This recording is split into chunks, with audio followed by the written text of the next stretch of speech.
Hi everyone. So as you know that this module is the beginning of your learning about cell membranes and their structure. I wanted all of us to think about what we already know about cell membranes. So in task 48.1, we begin through some prior knowledge questions. So let's start with the first question.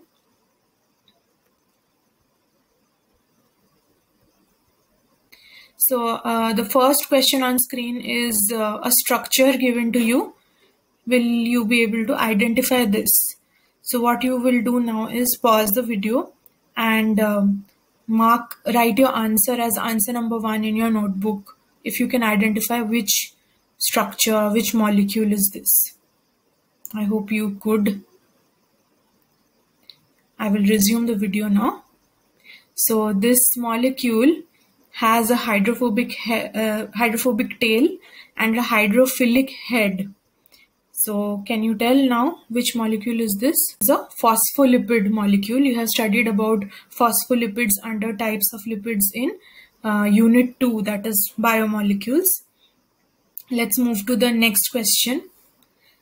This is your question number 2. So the question number 2 is what is this molecule? What kind of molecule is this? Looks like a long chain. Pause the video and write down your answer number 2.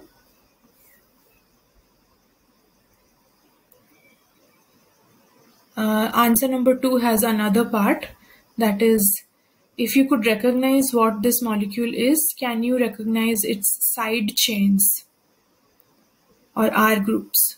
Again, pause the video to check if you can recognize the side chains. You don't need to write this down in your notebook, but if you can trace the side chains, then when I show the answers in the next slide, you can mark it in your notebook that you got this right. Alright, I will resume. So in the first question I asked what molecule is this? This is a polypeptide because you can see several peptide bonds over here. C double bond O, NH. This is a peptide bond. This is another. This is another. So I can see 3, 4, 5 and about 5. Yeah. So this is a hexapeptide. So, or you can just call it a polypeptide because the whole protein is not visible here. You can also call it a protein. Now, I had asked if you could recognize the side chains or not. Let's see. So, this is the first residue's side chain. The side chain is always associated or bonded with the middle, the carbon in the center, the central carbon. This is the second side group. This is the third R. Fourth R group has a sulfur, so that means this is a sulfur containing amino acid residue in the chain. Fifth R group is a ring structure which has formed a bond with the neighboring amine group. And the sixth one is also a ring hydrocarbon chain. Now in the question you are also asked, can you guess the properties of these R groups? Because if you remember, in biological molecules, when we studied about proteins, we studied that amino acids can be classified into different categories based on the type of R groups they have. So in the first case, I can say that the last group is a C double bond O, O minus, which means it is a polar R group. Polar means it has a charge, so it will definitely attract water. And it is acidic because this is carboxylic acid group which has lost a hydrogen ion. The second one, what do you think the second one is? The second one is a non-polar hydrophobic group. You must be thinking it has an amine functional group. Why is it non-polar? That's because this amine group has not lost or has not gained any hydrogen ion. So it is still in neutral state. There's no charge on this R group. So it is non-polar. And it is hydrophobic because any R group which has lots of carbon and hydrogen forms a hydrocarbon tail-like structure. And hydrocarbon chains are always covalently bonded. So they are water, they have no scope to interact with water. That's why they are hydrophobic.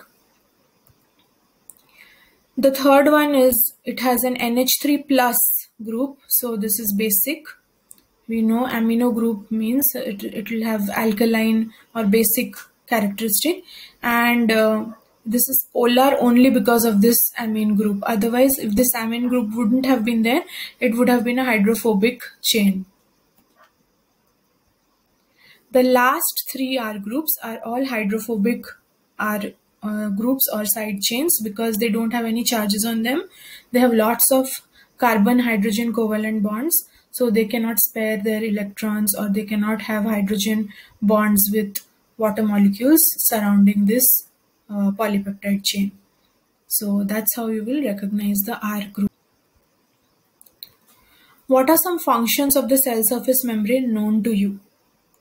So if you look at the answer is already here. This is a quick recap of what we already know about the cell surface membrane. We know that it's extremely thin, about 7 nanometers. That's why even under electron microscope, it appears like two dark lines, or a trilaminar feature, means 3 layers with 2 dark lines in the upper and the lower margin, like this image. And we already know that the cell membrane is semi-permeable, or you can also call it as selectively permeable. It will only allow certain molecules to enter or exit the cell. So currently our knowledge about cell surface membrane is this. Again, in unit 4 we will build our knowledge about cell surface membrane's function. What more does it do apart from just being a check post? This is something that you will learn in more detail in the cell membrane structure and transport unit. So let's see, you have already studied about the structure of cell membrane in unit 1, that is ultrastructure of cell. Will you be able to label parts A to G? Pause the video and try. Thank you for pausing. And now I'm going to reveal the answers. So you can see that this is the cell membrane with 2 layers of phospholipids, and embedded in the phospholipids are different types of proteins. Some proteins are sticking to the surface of the membrane, and some are embedded or sandwiched between the lipid bilayer. Some proteins have carbohydrate chains attached to it, so they are called glycoproteins. And some lipids have carbohydrate chains associated, they are called glycolipids. Then within the cell membrane lipid bilayer, you can see smaller lipids called cholesterol, which hold the phospholipids together. So you're going to learn about this in detail in the preceding tasks. So in the next task, I will be sharing the objective that we are going to discuss mainly, and a short video to give you a brief introduction of